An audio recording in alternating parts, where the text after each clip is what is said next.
Il était arrivé libre ce matin au palais de justice. Le docteur Péchier en est ressorti libre toujours. Il n'ira pas en détention.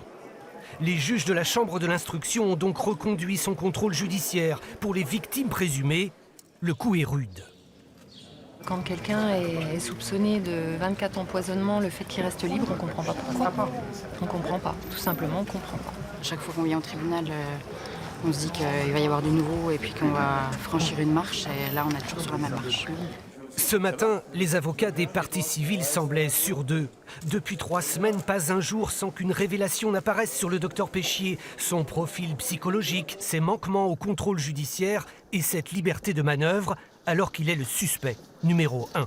Il est difficile de comprendre que parce que le docteur Péchier a une assise financière importante, il soit toujours sous contrôle judiciaire. Pour moi, il y a eu violation du contrôle judiciaire. Je le dirai à l'autre. Il a approché des personnels de la clinique. Je le dirai à l'autre. Au palais de justice, les heures passent. Les victimes s'offrent le temps d'un pique-nique.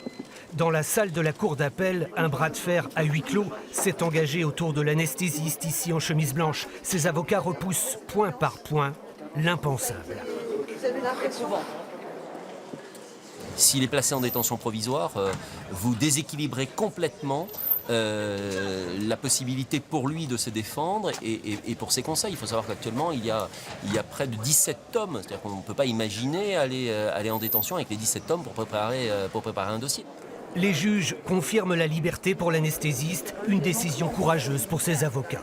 La décision résiste à une rumeur un peu folle et non maîtrisée et elle tient compte du fait que ce dossier extrêmement complexe mérite des investigations longues. La voie de la défense n'est pas une voie subsidiaire. Ce n'est pas toujours le procureur de la République qui a la vérité. Il peut se tromper, la police judiciaire peut se tromper. Et c'est ce que nous disons dans cette affaire depuis 2 ans et demi. Les avocats des victimes dénoncent, eux, un traitement de faveur. On a quand même réalisé un exercice assez surprenant sur le plan procédural. Pour ne pas aller jusqu'à la détention, on arrive à mettre un double contrôle judiciaire. C'est quelque chose qu'on a du mal à comprendre au niveau des parties civiles. Le docteur Péchier ne s'est pas exprimé cet après-midi. Il est tout de suite reparti près de Poitiers, dans sa région d'origine.